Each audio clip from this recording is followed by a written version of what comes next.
habari yenu?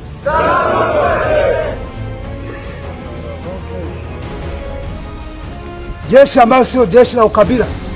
Wanipata vizuri? Wanipata vizuri? Ili kuwatoa hiyo ujinga yote ambayo Kisekedi ameweka ndani. Hiyo mambo ya ukabila, hiyo mambo ya kulepa, mambo ya kuiba raia, kunyanyasa raia. Hiyo nchi yote huwa raia. Na wengine mnaua juu ya ukabila yao. Umutwe wa M23 urwanira mu mashyamba ya Repubulika Iharanira Demokarasi ya Kongo wongeye kubura imirwano iyobowe n'umwe mu basirikari b'abahanga mu mirwanire, gutegura urugamba ndetse no gutega agace umwanzi. Akaba yaranatorejwe mu gisirikare cy'u Rwanda, General Sultan Emmanuel Makenga. Yavutse tariki ya 25 Ukuboza 1973, avukira i Masisi, ariko yakuriye mu majyaruguru ya Bwito muri Rucuru mu ntara ya Kivu y'Amajyaruguru. Makenga yinjiye mu ngabo za RDF mu myaka ya mbere y'1990 ubwo urugamba rwo kubohora u Rwanda rwatangiraga. Yari umwe mu basirikare bafite ubunararibonye mu gutega gaco umwanzi, nk'uko bamwe mu barwananye nawe babitangaje. Mu ngabo z'u Rwanda yahakuye ipeti rya Sergeant. Yari n'umwe ndetse mu batanze umusanzu wo hejuru mu rugamba rwo kubohora u Rwanda mu ngabo ziyunze na RDF ziturutse muri Repubulika Iharanira Demokarasi ya Kongo. Amashuri yize yakomeje kumubera imbogamizi mu mwuga we kubera ko nta ndimi yari azi kuvuga z'amahanga, kuko yaba Igifaransa ndetse n'Icyongereza byose yabivugaga biraho. Mu gihe cy'intambara ya kabiri ya Kongo mu mwaka w'1998 na 2002 yari muri batayo ya Nguruma, imwe mu zarwaniye mu gace ka Kitona. Makenga yagize uruhare runini ndetse rukomeye cyane mu mikorere y'iyi batayo, kuko mu gace ka Katanga yarwanyemo mu b'imbere.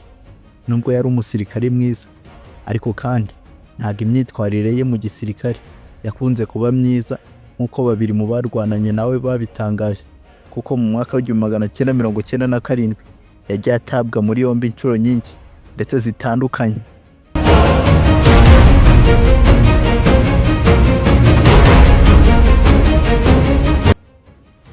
Mu mwaka wa 2005 nibwo yabonye ipeti rya Majoro, ubwo yarwaniraga kwishyura ukizana kwa Kongo mu ngabo zarwanaga.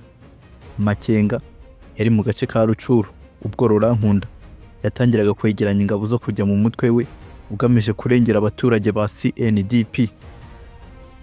Icyo gihe Makenga yabyumvise vuba, ubundi atangira gukorana na Nkunda, maze atangira gutsindira icyizere cye kurusha abandi.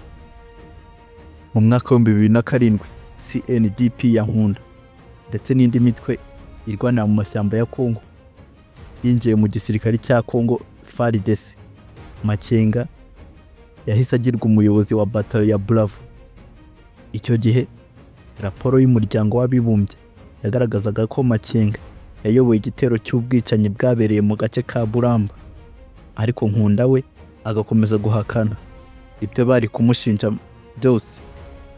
Nubwo Makenga atagaragaye mu kibuga, ariko byavuzwe ko yohereje Lieutenant Colonel Nzamurinda Innocent, uzwi ku izina rya Zimurinda, muri ubu bwicanyi bwabaye kuva tariki ya 9 ndetse na tariki 10 Werurwe 2017, ugahitana inzirakarengane z'abantu bagera kuri 15.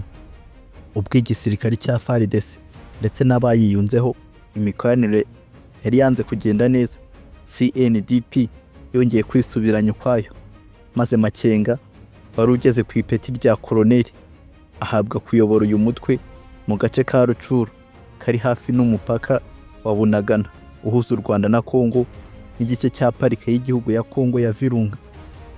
Mu mwaka wa 2008 nyuma y'inama y'amahoro ya Goma ndetse na leta ya Kongo, Makenga yazamuwe mu ntera agirwa umuyobozi w'ibikorwa bya CNDP, ndetse ibiriro bikuru by'umutwe wayo byimurirwa mu gace ka Rucuru.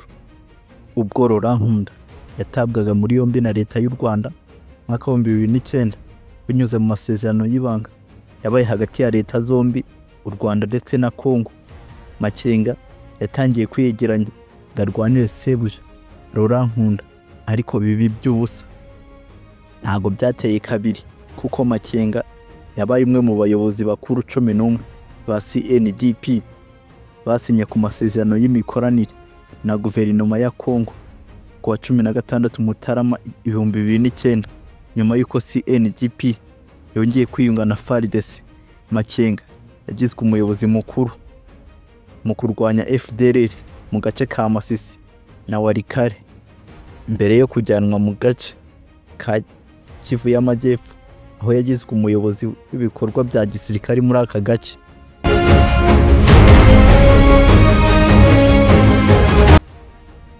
Ibintu byatangiye kuba bibi ubwo General Bosco Ntaganda yemezwaga nk'umuyobozi mukuru w'uyu mutwe, maze gukozwa kongera gukorana n'ingabo za leta ya Kongo FARDC.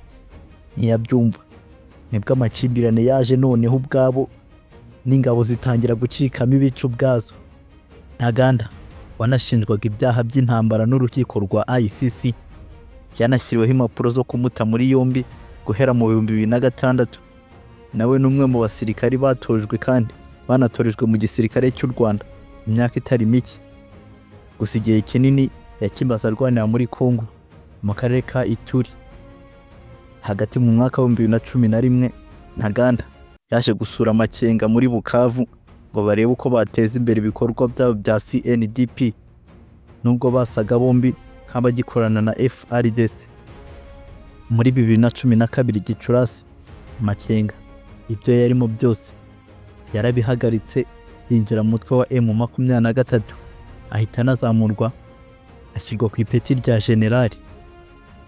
Ntago byaje gutinda ahita atangazwa nk'umuyobozi mukuru w'uyu mutwe wa M23.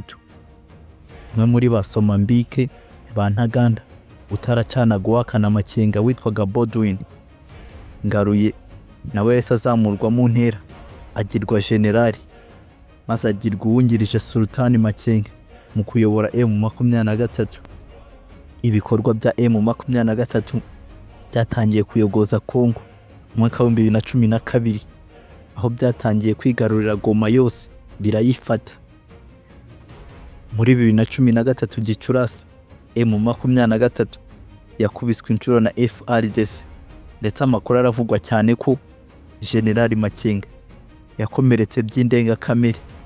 Mu Gushyingo n'ubundi 2013 nibwo M23 yaje kumanika amaboko n'ingabo zayo zose, maze baza guhabwa ubuhungiro muri Uganda aho bamaze igihe kinini mu buhungiro.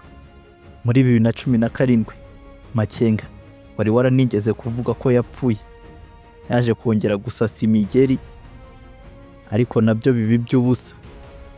Nk'uko Makenga bitangaza, avuga ko M23 ifite ingabo zigera mu 6,000 zisuganyirije mu bice by'ibirunga.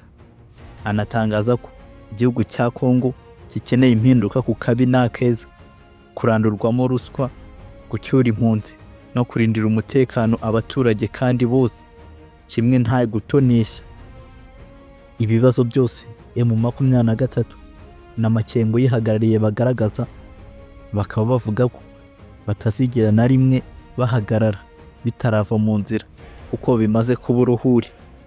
Uyu mutwe kandi ikindi kintu ukeneye ni ibiganiro na leta ya Kongo ndetse no gushyirwa mu ngabo z'igihugu.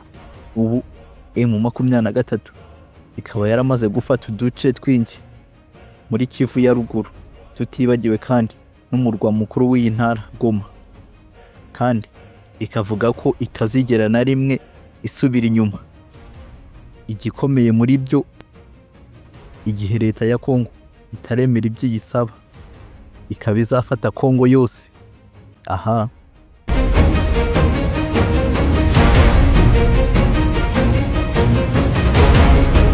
nakoze cyane kubana natwe.